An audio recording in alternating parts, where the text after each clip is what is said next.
I want to talk to you today about something the open source programming world can teach democracy. But before that, a little preamble. Let's start here. This is Martha Payne. Martha's a 9-year-old Scot who lives in the Council of Argyll and Bute. A couple months ago, Payne started a food blog called Never Seconds. And she would take her camera with her every day to school to document her school lunches. Can you spot the vegetable? And as sometimes happens, this blog acquired first dozens of readers, and then hundreds of readers, and then thousands of readers as people tuned in to watch her rate her school lunches, including on my favorite category, pieces of hair found in food. This was a 0 days. That's good. And then 2 weeks ago yesterday, she posted this, a post that read, "Goodbye."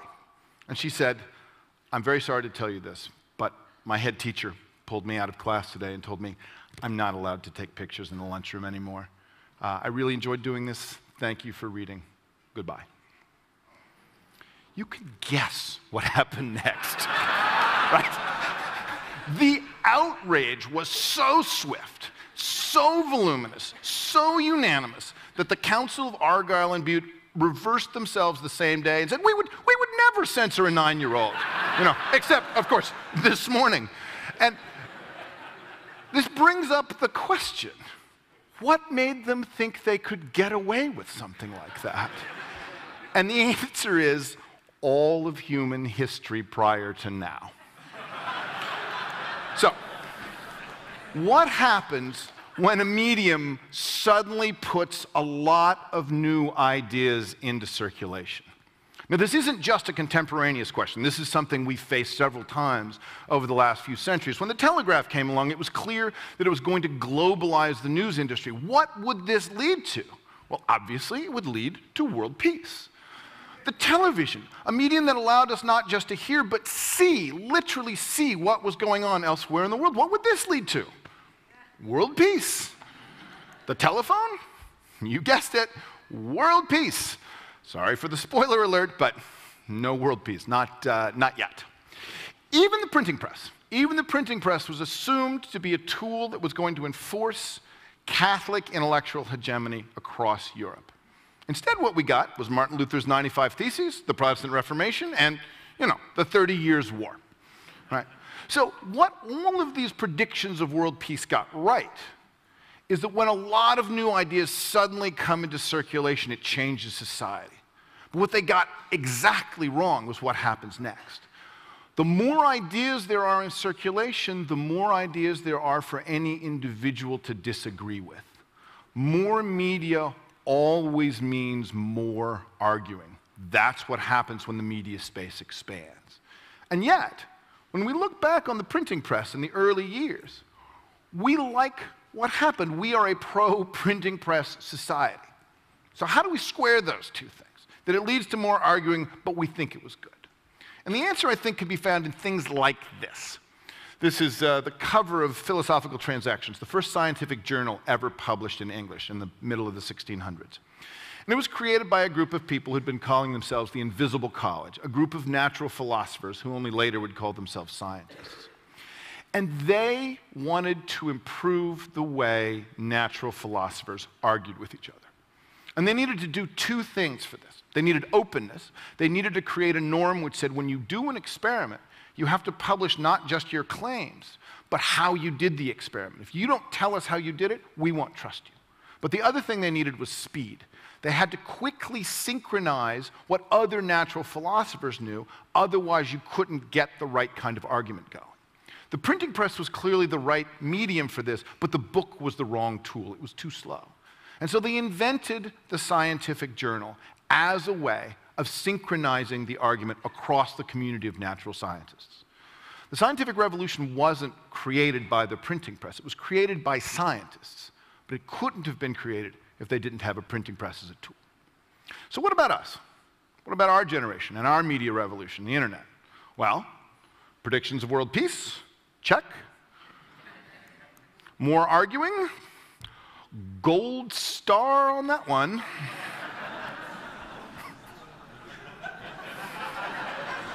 I mean, YouTube is just a gold mine. Better arguing? That's the question. So I study social media, which means, to a first approximation, I watch people argue. And if I had to pick a group that I think is our invisible college, is our generation's collection of people trying to take these tools and to press it into service, not for more arguments, but for better arguments, I'd pick the open source programmers. Programming is a three-way relationship between a programmer, some source code, and the computer it's meant to run on. But computers are such famously inflexible interpreters of instructions that it's extraordinarily difficult to write out a set of instructions that the computer knows how to execute. And that's if one person is writing it. Once you get more than one person writing it, it's very easy for any two programmers to overwrite each other's work if they're working on the same file, or to send incompatible instructions that simply causes the computer to choke. And this problem grows larger the more programmers are involved. To a first approximation, the problem of managing a large software project is the problem of keeping this social chaos at bay.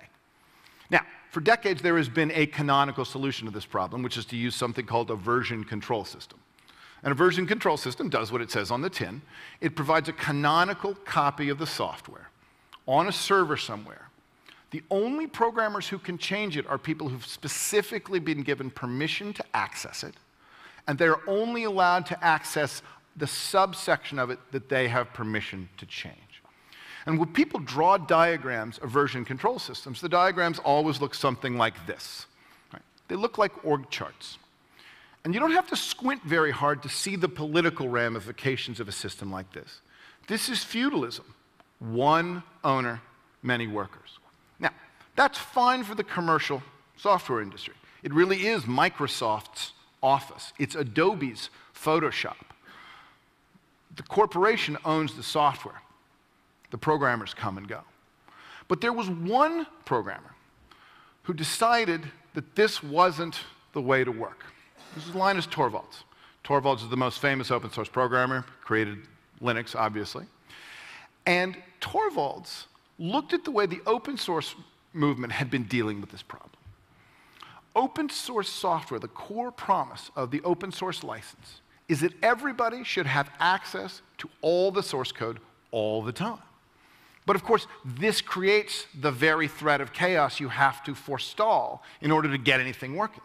So most open source projects just held their noses and adopted the feudal management systems.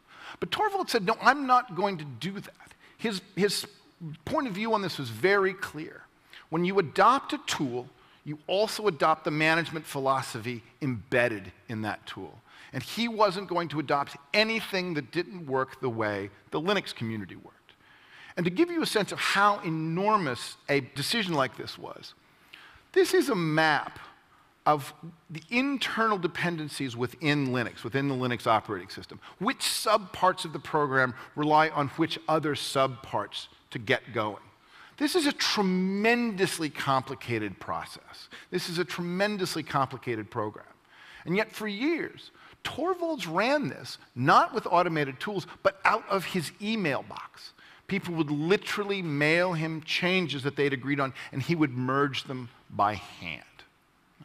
And then, 15 years after looking at Linux and figuring out how the community worked, he said, I think I know how to write a version control system for free people. And he called it Git. Git is distributed version control. It has two big differences with traditional version control systems. The first is that it lives up to the philosophical promise of open source. Everybody who works on a project has access to all of the source code all of the time. And when people draw diagrams of Git workflow, they use drawings that look like this. And you don't have to understand what the circles and boxes and arrows mean to see that this is a far more complicated way of working than is supported by ordinary version control systems. But this is also the thing that brings the chaos back. And this is Git's second big innovation. This is a screenshot from GitHub, the premier Git hosting service. And every time a programmer uses Git to make any important change at all, creating a new file, modifying an existing one, merging two files, Git creates this kind of signature, this long string of numbers and letters here, is a unique identifier tied to every single change, but without any central coordination. Every Git system generates this number the same way, which means this is a signature tied directly and unforgeably to a particular change. This has the following effect. A programmer in Edinburgh and a programmer in Tebe can both get a copy of the same piece of software. Each of them can make changes, and they can merge them after the fact, even if they didn't know of each other's existence beforehand. This is cooperation without coordination. This is the big change. Now, I tell you all of this not to convince you that it's great that open source programmers now have a tool that supports their philosophical way of working, although I think that is great. I tell you all of this because of what I think it means for the way communities come together. Once Git allowed for cooperation without coordination, you start to see communities form that are enormously large and complex. Right? This is a graph of the Ruby community. It's an open source programming language. And all of the interconnections between the people, this is now not a software graph, but a people graph, all of the interconnections among the people working on that project. Right? And this doesn't look like an org chart. This looks like a disorg chart. And yet, out of this community, but using these tools, they can now create something together. So there are two good reasons to think that this kind of technique can be applied to democracies in general, and in particular to the law. When you make the claim, in fact, that something on the internet is going to be good for democracy, you often get this reaction.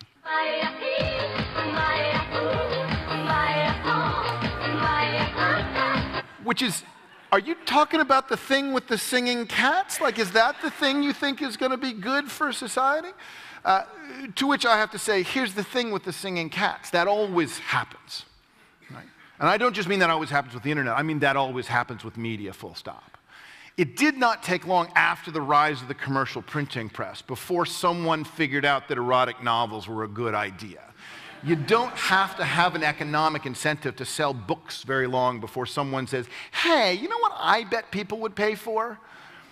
It took people another 150 years to even think of the scientific journal, right? So the harnessing by the invisible college of the printing press to create the scientific journal was phenomenally important. But it didn't happen big, and it didn't happen quick, and it didn't happen fast. So if you're going to look for where the change is happening, you have to look on the margins. So the law is also dependency related.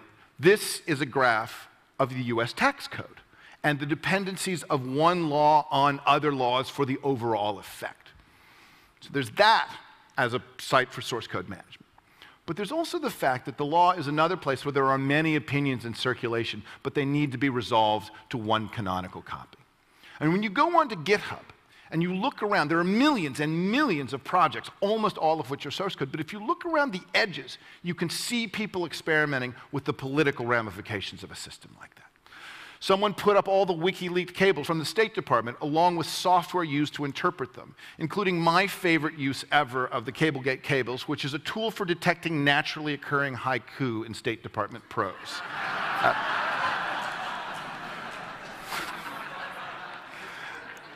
Right.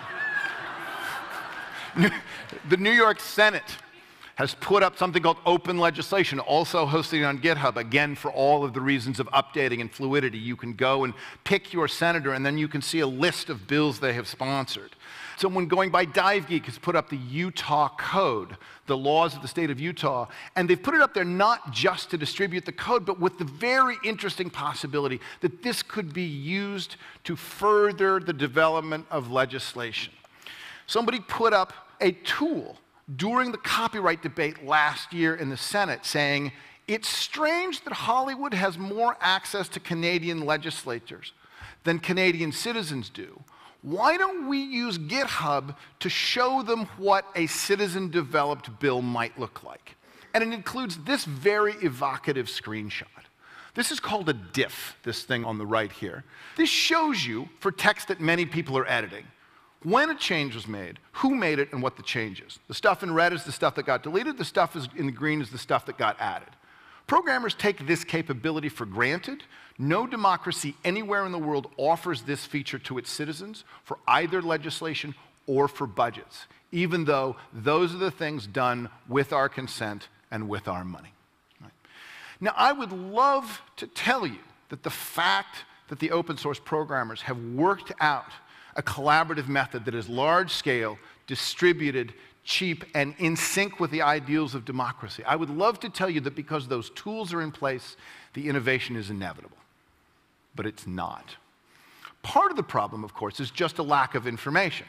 Somebody put a question up on Quora saying, why is it that lawmakers don't use distributed version control? This, graphically, was the answer. Right? And that is indeed part of the problem, but only part. Right? The bigger problem, of course, is power. The people experimenting with participation don't have legislative power, and the people who have legislative power are not experimenting with participation. They are experimenting with openness. There's no democracy worth the name that doesn't have a transparency movement. But transparency is openness in only one direction. And being given a dashboard without a steering wheel has never been the core promise a democracy makes to its citizens. So consider this. The thing that got Martha Payne's opinions out into the public was a piece of technology. But the thing that kept them there was political will. It was the expectation of the citizens that she would not be censored. Right? That's now the state we're in with these collaboration tools. We have them. We've seen them. They work. Can we use them? Can we apply the techniques that worked here to this? T.S. Eliot once said, one of the most momentous things that can happen to a culture is that they acquire a new form of prose. I think that's wrong, but I think it's right for argumentation, right? A momentous thing that can happen to a culture is they can acquire a new style of arguing. Trial by jury, voting, peer review, now this.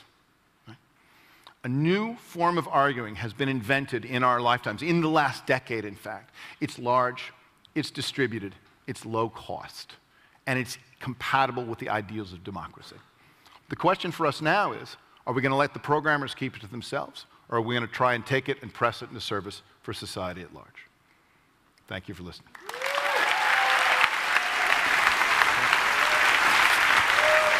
Thank you. Thank you.